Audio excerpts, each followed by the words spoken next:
Bienvenue dans cette nouvelle vidéo, vous l'avez vu, vous l'avez lu, on est arrivé à Osaka, on est arrivé hier vers 14-15 heures, on a récupéré la chambre, on n'a pas trop filmé, on était un peu fatigué. Et le soir on est sorti dans le quartier de Dotonbori. Ouais. Quartier très animé, très sympa. Beaucoup de monde et rien à voir avec tout ce qu'on a pu voir du Japon jusqu'à présent. Beaucoup plus, on pourrait dire, Il y a éclectique. Ça ressemble à Times Square en 10 fois plus grand. Ouais, en plus étalé. Aujourd'hui, on va visiter du coup le château d'Osaka. On va voir si on fait l'aquarium cet après-midi. On n'est pas encore trop décidé. Ouais, on va se balader puis on verra sur le moment. Et ce soir, on fait un resto étoilé normalement. On adore la nourriture. Voilà, on continue de vous emmener avec nous dans nos péripéties. La ville qui a le plus de restaurants étoilés, c'est bien Tokyo, ensuite Paris, ensuite Kyoto et ensuite Osaka. Il y a quand même 3 villes du Japon qui sont dans le top 4.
On se retrouve en début de soirée, vous avez vu les images, on a été au château d'Osaka.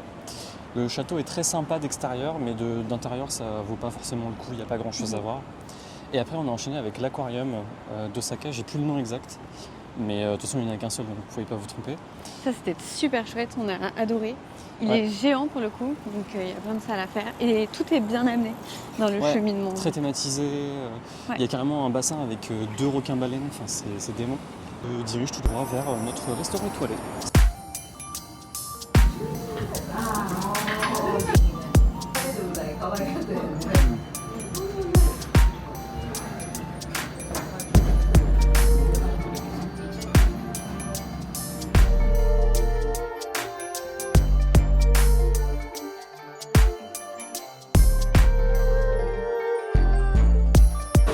Vous l'aurez compris, on est à Universal Studios Japan. Je suis trempé, littéralement. C'est pas de la sueur, je vous rassure. On a fait le Jurassic Park The Ride, qui est exceptionnel, qui est vraiment trop bien à faire.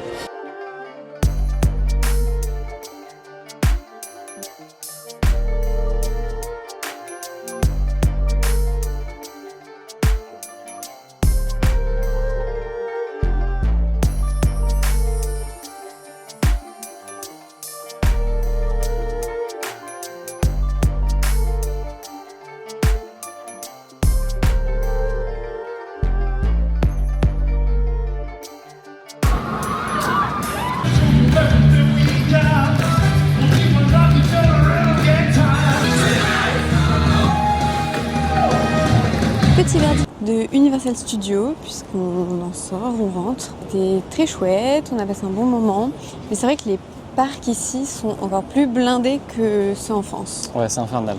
Surtout Universal, pour le coup, si vous prenez pas le pass à 300 €, on n'a pas fait, parce qu'il faut pas non plus déconner. C'est très bien thématisé, les attractions sont très belles.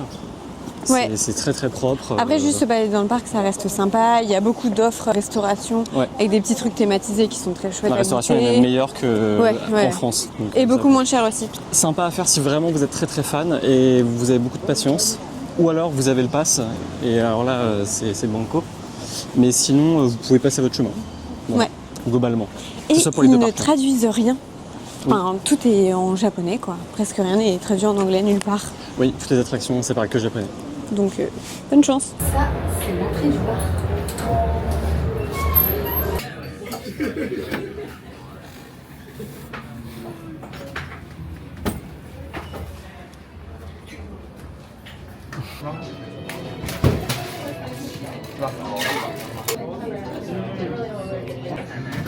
Le bar est incroyable, mais on vous débriefe juste après. Je viens de sortir d'un bar. Alors il faut savoir qu'au Japon, il y a un truc qui est assez particulier, c'est qu'il y a beaucoup de choses qui sont en hauteur, donc dans des étages, dans les buildings. Donc en fait, quand on regarde les adresses, on voit 5e étage, etc. Bref, tout ça pour dire qu'il faut trouver les adresses et que parfois on n'ose pas trop monter dans les immeubles. Et ici, c'était en effet hyper caché le bar. On passe par une petite cage d'escalier où il n'y a rien du tout d'indiqué. Ensuite, on arrive devant une petite porte qui n'est même pas à taille humaine. Ça fait moitié habitation, moitié passage de service. Ouais. C'est très étrange. Mais il faut oser un peu monter dans les étages et voir. De toute façon, Ouais. Généralement, au rez-de-chaussée, vous avez des petites pancartes avec tous les étages. Il n'y a pas de rez-de-chaussée d'ailleurs ici. Oui, non, il n'y a pas de rez-de-chaussée. C'est le 1 directement. direct. Ouais, 2, c'est 3, ça. 4.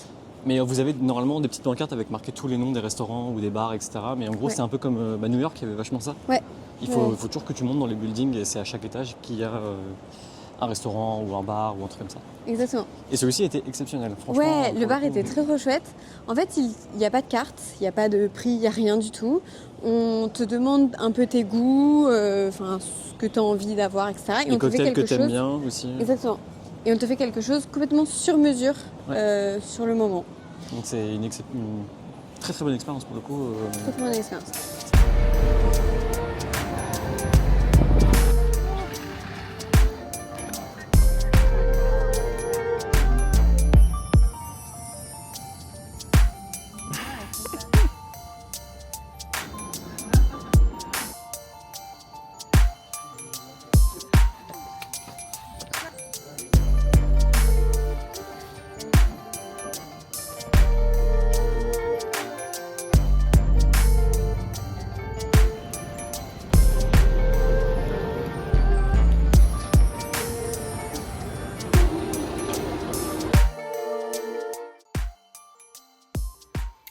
Le Japon a été choisi pour accueillir l'exposition universelle 2025 qui se tient donc à Osaka, la ville où on est, et qui va pas tarder à commencer. Donc on commence à voir un peu partout dans la ville des affiches, des prospectus et notamment la mascotte que voici.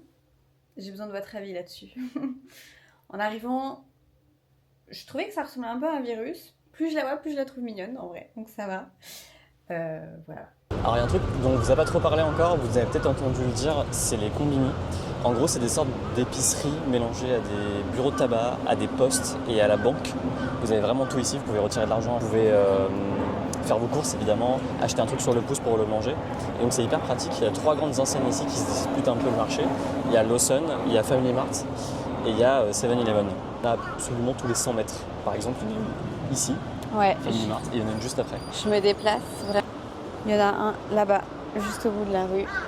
Et il y en a également un juste derrière là, de Lawson. Et l'avantage, c'est que c'est ouvert 24 h sur 24. Vous pouvez Exactement. manger à toute heure du jour et de la nuit. Vous pouvez même envoyer vos valises d'un Ouais. point A à un point B avec ce service-là, enfin avec ces enseignes-là. Donc c'est hyper pratique.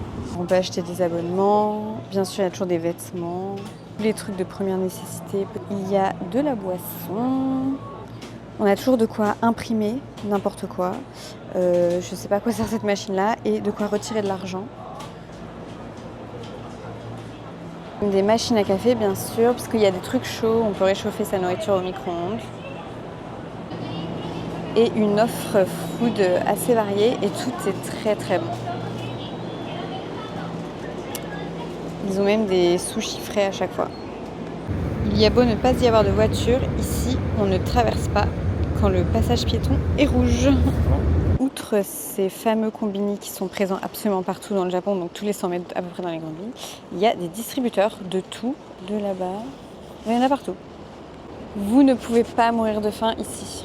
Non, c'est impossible. Impossible. Et d'ailleurs, toutes ces enseignes et ces distributeurs, ça fait des très jolies photos la nuit, parce que c'est toujours éclairé.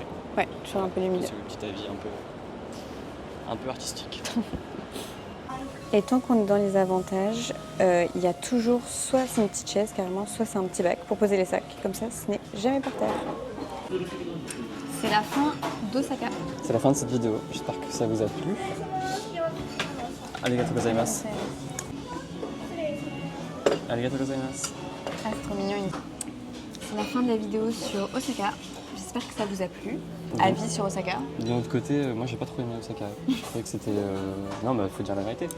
C'est pas notre ville préférée. C'est très sympa, je pense. Et c'est peut-être parce qu'on l'a pas fait en premier aussi. Oui, peut-être. Enfin, Mais bon. j'ai trouvé ça beaucoup plus building, beaucoup plus bar d'immeubles, beaucoup plus sale. C'est la première fois qu'on voit une ville un peu sale. Enfin, sale, on On s'entend. Hein. s'entend, c'est quand même beaucoup plus Ça reste plus propre que chez nous. que Paris, c'est sûr. Mais voilà, et un détail, c'est la seule ville où on voit les gens fumer. Ouais. Parce qu'en fait, il est interdit de fumer dans les lieux publics au Japon. La rue étant un lieu public, tu n'as pas le droit de fumer dans la rue. Tu te poses en terrasse avec un café ou un truc comme ça, tu peux pas non plus fumer. Et en fait, il y a des zones, des areas smoking où tu peux fumer. Et il n'y a que dans ces endroits-là. Mais Et du coup, on les voit jamais. Quoi. Et nous, du coup, on les voit jamais. Donc en fait, pendant 3 semaines, tu t'habitues à ne plus voir de fumeurs du tout, ni à sentir de fumeurs. Et ici, ils fument partout, mais même dans les restos. Ouais, et c'est même autorisé de fumer dans les restaurants. On Dans te donne, certains. dans quand même pas mal. Enfin, on te montre une sorte de pancarte quand tu rentres dans le restaurant. On te dit attention, c'est un resto fumeur.